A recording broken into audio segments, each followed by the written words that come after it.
ये मोदी से मिल सकते हैं। एनएसए लगातार एनएसए मिल रहे हैं प्रधानमंत्री से, पल पल की अपडेट दे रहे हैं। बिल्कुल प्रणय और प्रत्युष, माफ कीजिए, मैं एक चीज और इसमें ये जोड़ना चाहूंगी कि देखिए प्रधानमंत्री रात भर नहीं सोए हैं और मुझे बहुत मतलब मैं अपने सूत्रों के हिसाब से आपको ये बिल्कुल पुख्ता जानकारी दूं, प्रधानमंत्री रात भर सोए नहीं है।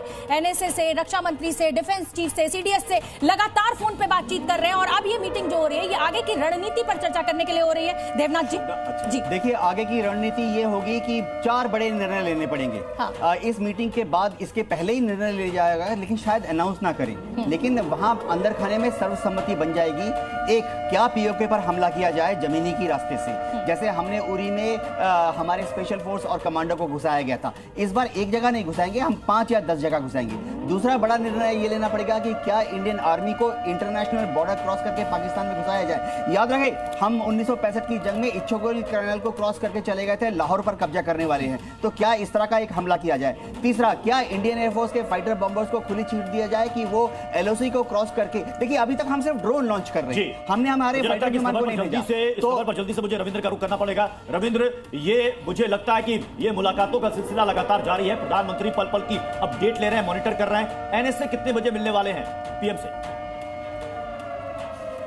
देखिए, एनएसए से लगातार प्रधानमंत्री की फोन पर लगातार जो हॉटलाइन होता है उससे बातचीत हो रही थी रात में, पूरे रात, और उसके बाद कहा जाता है कि सुबह करीब 3 बजे के आसपास पीएम भी अपने जो रूटीन होता है उसको, जो बिजनेस एज यूजुअल होता है, पर्सनल या फिर ऑफिशियल, उसको किए। और अब से थोड़ी देर बाद ही लगातार मीटिंग 10 बजे के आसपास ये बैठकों का दौर फिर से शुरू होगा। जैसा कि राजनाथ सिंह जी, रक्षा मंत्री अभी अपने घर से निकलने वाले हैं, मंत्रालय जाएंगे, वहाँ जो बार बार कहा जा रहा है वो बैठक होगी। उसके बाद जो वहाँ पर से बिल्कुल, और रविंद्र मैं आपको रोकूंगी, इस समय की बड़ी खबर आपको बता दें, पाकिस्तानी सेना कैंप में भगदड़ देखने को मिल रही है। हमले के डर से कैंप खाली कराए जा रहे हैं। आतंकी, मुझे तो लग रहा है कि सेना के कैंप में भी आतंकवादियों को पाले होंगे, उनको बचा रहे होंगे, क्योंकि इस देश का तो मकसद ही सिर्फ आतंकवाद को पालना पोसना और बचाना है। ये उसी की सेफ्टी में झूठ बोलते रहते हैं, अंतर्राष्ट्रीय मंच पर बकवास करते रहते हैं, और अब देखिए हमले के डर से कैंप खाली कराए। ये खबर जैसे बैंक सर कड़ियां जोड़ने में माहिर है ना, मैं भी एक कड़ी जोड़ देता हूं। हमने एक खबर दिखाई थी कि पाकिस्तान की सेना की पोस्ट पर, चौकियों पर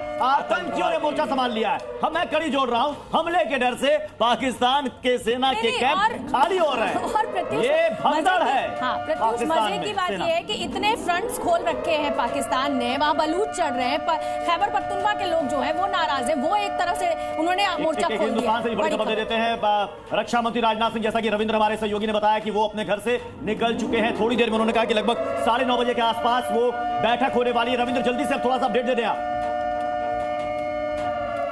बिल्कुल, रक्षा मंत्री निकल चुके हैं और 9:30 बजे से बार बार हमें जानकारी दी जा रही है कि 9:30 बजे रक्षा मंत्रालय में पूरी तरह से इस पर समीक्षा बैठक होगी, इस पर जानकारी ली जाएगी रक्षा मंत्री द्वारा, और उस पूरी जानकारी को प्रधानमंत्री से शेयर भी किया जाएगा। हालांकि प्रधानमंत्री को पल पल के अपडेट दिया जा रहा है, जैसा कि उरी और बालाकोट के समय प्रधानमंत्री लगातार सिचुएशन रूम में और रविंद्र, मैं आऊंगी आपके पास। रवि त्रिपाठी भी हमारे साथ जी न्यूज संवाददाता जुड़े हुए हैं। जैसा कि मैं अपने दर्शकों को बार बार लगातार बता रही हूँ, जी न्यूज के रिपोर्टर्स इस समय जमीन पर मौजूद है, चप्पे चप्पे पर मौजूद है। सबसे पहली तस्वीर, सबसे पहला अपडेट हम आपको बताएंगे, तो आज आप चैनल मत बदलिएगा। मैं जल्दी से रवि त्रिपाठी आपका रुख करूंगी, राजनाथ सिंह के घर पर आप मौजूद है, तस्वीरें दिखाइए फटाफट। बिल्कुल बिल्कुल, देख आपको तस्वीर दिखाएंगे। देखिए पीछे ये राजनाथ सिंह का घर है और ये माना जा रहा है कि लगभग 10 से 15 मिनट में राजनाथ सिंह अपने घर से निकलेंगे और रक्षा मंत्रालय के लिए जाएंगे, क्योंकि बैठक रक्षा मंत्रालय में है और 10 बजे बैठक है। रात भर लगातार वो संपर्क में रहे हैं, क्योंकि जो वॉर रूम में अधिकारी हैं, सारे तीनों सेना के जो प्रमुख हैं, वो लोग लगातार मॉनिटरिंग कर रहे हैं। सीडीएस से उनकी बातचीत हो रही है, तो लगातार बातचीत चल रही है। लेकिन जो बैठक होगी, सारी रिपोर्ट्स रात भर क्या हुआ, क्योंकि रात में जो हमने देखा, तस्वीरें देखी है, वो कहीं ना कहीं दहलाने वाली थी, और जिस तरह से सेना ने मुकाबला किया वो काबिल देखिए एक चीज और है, एक चीज और है। 10 बजे जो प्रेस कॉन्फ्रेंस होने वाली थी वो अभी फिलहाल टल गई है, उसका नई टाइमिंग आएगी। इस बीच ये बैठकें होंगी, मुझे लगता है रवि इन तमाम बैठकों के बाद ही वो प्रेस कॉन्फ्रेंस होगी, ताकि पूरी मुकम्मल रिपोर्ट के साथ